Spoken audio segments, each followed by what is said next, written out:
Good morning, students.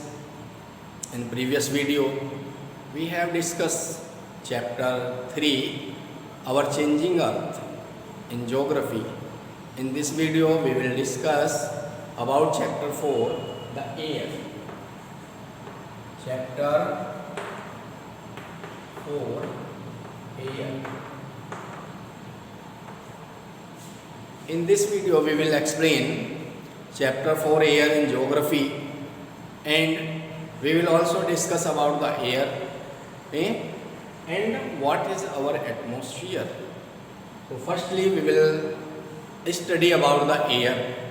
Air is a different type of gases. Air is the mixture of different type of gases. As you know, in the air there are the mixture of different gases. जो air है वो एक different गैसों का mixture है. इसमें nitrogen, oxygen, organ, ठीक है, कार्बन डाइऑक्साइड, हीलियम, ओजोन, बहुत सारी गैसें इसमें पाई जाती हैं.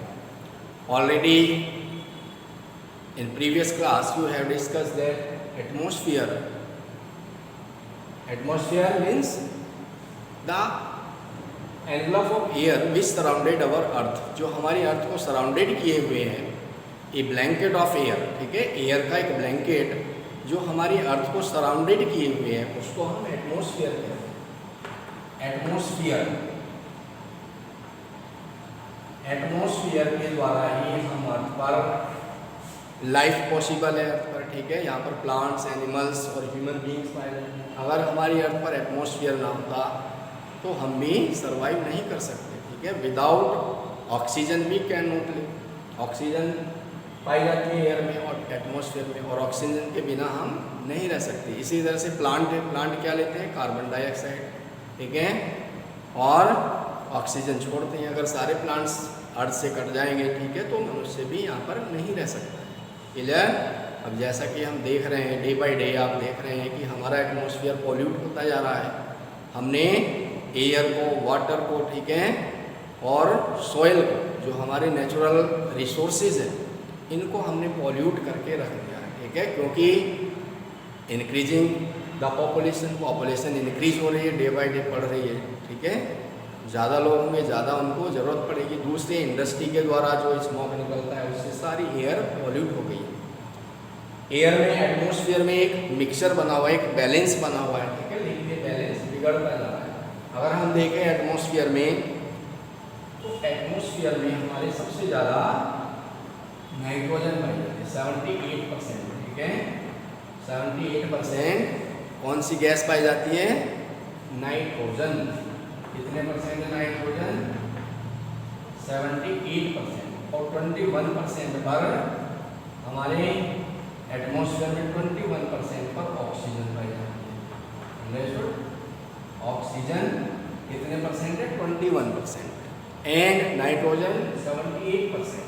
और 1% में अगर हम देखें, 1% में अदर गैसेस हैं, जिनमें CO2 है, कार्बन डाइऑक्साइड है, ठीक है, ऑर्गन, नियॉन, जीनॉन, ठीक है, ओजोन, क्रिप्टॉन, हीलियम, बहुत सारी गैसें अदर 1%.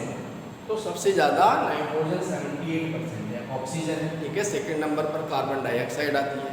लेकिन कार्बन डाइऑक्साइड की क्वांटिटी बढ़ती जा रही है, क्योंकि ट्रीज कट होते जा रहे हैं, और जो व्हीकल्स हैं उनसे जो स्मोक निकल रहा है, या इंडस्ट्रियों से जो स्मोक निकलता है, उसमें कार्बन डाइऑक्साइड होता है, ठीक है. तो एटमॉस्फेयर में जो बैलेंस बना हुआ है कि 21% ऑक्सीजन है, 78% नाइट्रोजन.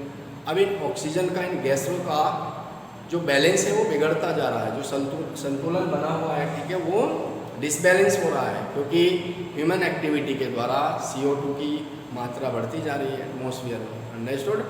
और ये तरह तरह की नई बीमारियां जो आप देख रहे हैं, ठीक है, ये क्या है? ये इसी का परिणाम है, क्योंकि हम अपने नेचुरल रिसोर्स का सही से यूज नहीं कर रहे हैं, ठीक है, उनको, उसका शोषण कर रहे हैं, ज़्यादा यूज कर रहे हैं, ओवर यूज करते जा रहे हैं. सॉइल में आप देखो कितने डिफरेंट टाइप की मेडिसिन्स यूज की जा रही है, इंसेक्टिसाइड, पेस्टिसाइड्स, ठीक है.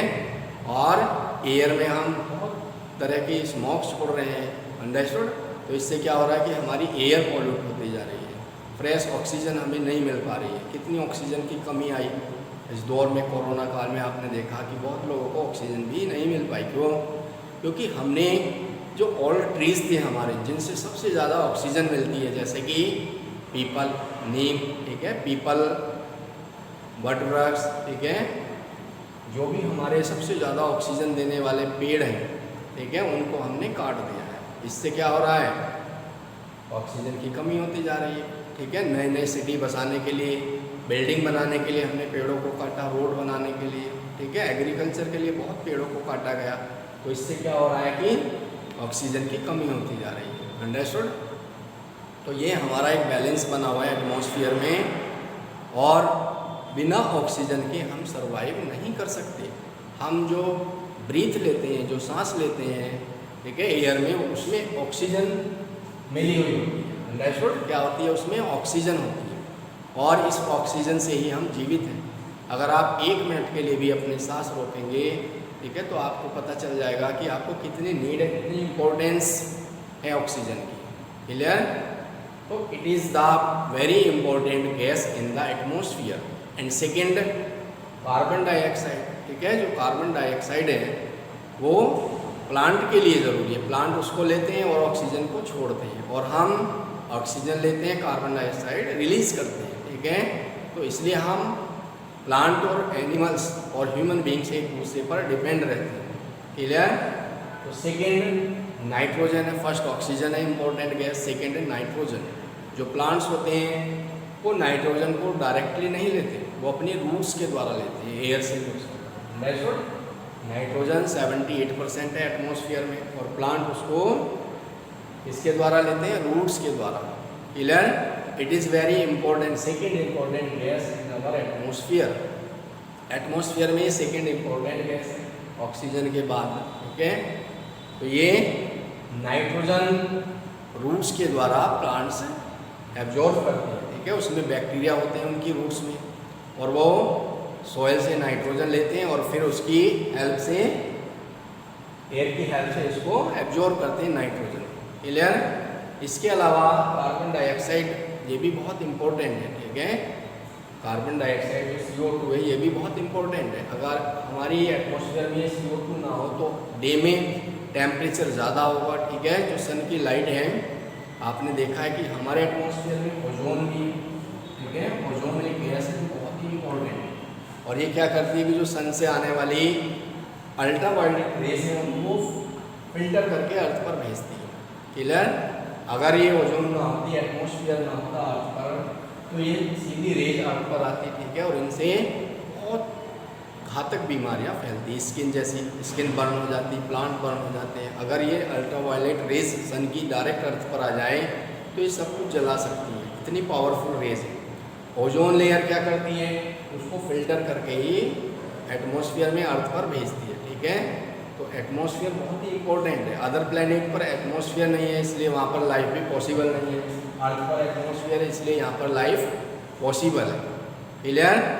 अगर एटमॉस्फेयर ना होता अर्थ पर तो डे का टेम्परेचर बहुत ज़्यादा हो जाता, अंडरस्टूड, और इतना ज़्यादा होता कि सब कुछ बर्न हो जाता, और नाइट में अर्थ पर इतनी कोल्ड हो जाती कि सब कुछ फ्रीज हो जाता, ठीक है। तो एक बैलेंस बनाने के लिए CO2 गैस की ज़रूरी है, ठीक है। एटमॉस्फेयर एक बैलेंस बनाता है, अंडरस्टूड। एटमॉस्फेयर बैलेंस बनाता है, हमारी अर्थ का जो टेम्परेचर है उसको इक्वेबल बनाए रखता है, उसको ना डिक्रीज होने देता और ना ही इंक्रीज होने देता है। क्लियर? तो इट इज़ वेरी इम्पोर्टेंट, इसकी बहुत ही इम्पोर्टेंस है, ठीक है। इसके बिना हम यहाँ सर्वाइव नहीं कर सकते। जो एक बैलेंस बना हुआ है वो इसी की वजह से बना हुआ है। एटमॉस्फेयर में डिफरेंट टाइप की लेयर्स है, क्लियर, और डिफरेंट टाइप की गैसों का मिक्सचर है एटमॉस्फेयर।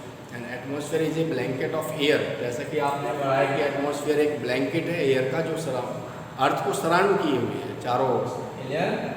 तो ये बहुत ही इम्पोर्टेंट है। एटमॉस्फेयर में डिफरेंट टाइप की गैसेस जो बहुत ही इम्पोर्टेंट है। Clear?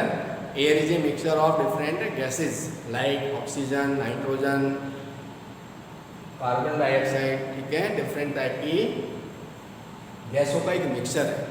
Now here is a question, what is the difference between air and wind? Air में और विंड में क्या डिफरेंस होता है? एयर एंड विंड, देखिए एयर हर जगह होती है, ठीक है, लेकिन जब मूव करती है एयर तब ये विंड कहलाती है। अंडरस्टूड?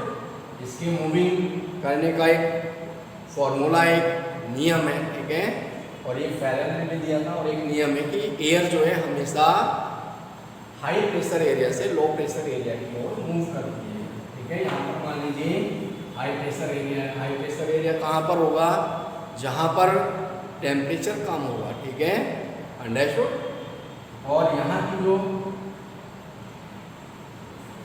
एयर, ठीक है, जहाँ पर टेम्परेचर ज़्यादा होगी वहाँ पर लो प्रेशर एरिया होगा, क्योंकि यहाँ की टेम्परेचर यहाँ ज़्यादा होगा, ठीक है, और यहाँ की जो एयर है वो वार्म होकर ऊपर उठने लगेगी और यहाँ पर नीचे से दूसरी एयर आने लगेगी। तो इस तरह से जो एयर है वो मूव करती रहती है। आपने देखा कि पूरी अर्थ पर एक जैसा टेम्परेचर नहीं है, अलग अलग क्लाइमेटिक जोन है हमारी अर्थ पर। कहीं पर टेम्परेचर ज़्यादा है, कहीं पर कम है, कहीं पर सन की लाइट ज़्यादा पहुँचती है, कहीं पर कम होती है। उसको बोल देंगे अर्थ है, क्योंकि ये इक्वेटर है, और ये इस तरह से लाइन ऑफ लैटिट्यूड है, ये लैटिट्यूड है, ठीक है, ये सन है, उसको बोल देंगे। तो यहाँ पर क्या होता है कि इस पार्ट पर सबसे ज़्यादा लाइट पड़ती है, ठीक है। तो यहाँ पर जो यहाँ की एयर होती है वो मूव होकर ऊपर उठने लगती है, और जो कोल्ड रीजन होते हैं यहाँ से इधर से, ठीक है, बेल्ट हैं, अलग अलग एयर प्रेशर बेल्ट हैं, वहाँ की एयर मूव करने लगती है इसको। अंडरस्टूड?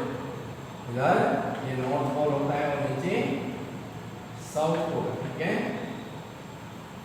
ये साउथ पोल है। तो यहाँ पर डिफरेंट बेल्ट में डिफरेंट रीजन में डिफरेंट टेम्परेचर होता है। कहीं पर यहाँ पर लो टेम्परेचर होता है और यहाँ पर हाई टेम्परेचर होता है, क्योंकि यहाँ पर सन की डायरेक्ट रेज, सीधी रेज पड़ती है, ठीक है, डायरेक्टली सीधी सी बात। अंडरस्टूड? जहाँ पर ज़्यादा टेम्परेचर होगा वहाँ की एयर मूव करने लगेगी, ऊपर की ओर उठने लगेगी वार्म होकर, और वहाँ पर कोल्ड एरिया से एयर आना स्टार्ट कर देती है। तो इस तरह से ये प्रोसेस है एयर के चलने का अर्थ पर, ठीक है, क्योंकि कहीं पर ज़्यादा टेम्परेचर होते हैं और कहीं पर कम होते हैं। एयर जब ज़्यादा टेम्परेचर कहीं पर लो हो जाते हैं तो उस समय क्या होता है कि वहाँ की एयर जहाँ पर ज़्यादा हाई टेम्परेचर बढ़ जाते हैं, अब देखा होगा आपने समर में टेम्परेचर बढ़ने स्टार्ट हो जाते हैं, तो वहाँ पर एयर जो है वो सूर्य की ओर बढ़ना स्टार्ट कर देती है। क्लियर? तो ये एयर के चलने का प्रोसेस है। और दूसरे ये प्रोसेस है कि हमारी अर्थ अपने एक्सिस पर भी मूव करती है, सन के चारों ओर भी मूव करती है, ठीक है, यानी कि रोटेशन भी करती है और रिवॉल्यूशन भी।